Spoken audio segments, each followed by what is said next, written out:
Hello, Grants Pass High School students. It's Mrs. Bland coming to you live from my yard, office, whatever you want to call it for now. And just wanted to share some adventures that me and my family had over spring break. And so here you go. There's a picture of us camping. That's our Jeep with our rooftop tent in the middle of nowhere, basically, Central Oregon.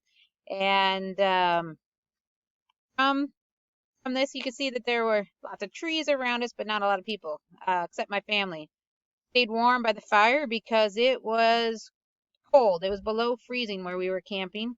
And we woke up to this 2 inches of snow, and we had 4 by the time that we left. But that's okay. We decided to pack up and go find a different spot. It was so cold that the water in the hose froze for our where we store all our water we drank. And so we went to this spot and arrived to snow that was falling sideways. It was blowing so hard that it was hitting us sideways. But we stuck with it. We had perseverance and turned into a beautiful day. No one else around us. And we went and found some sunstones. If you haven't been sunstoning, it's a fun experience, and found quite a few.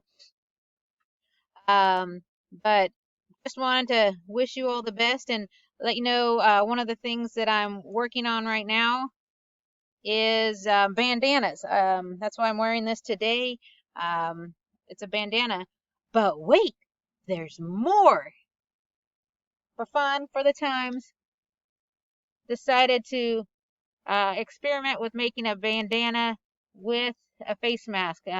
Nursing home families or staff people, they need this kind of device to help them out a little bit, help protect them and the residents at the nursing homes because they don't get all the other masks. So anyway, a fun little experiment for me.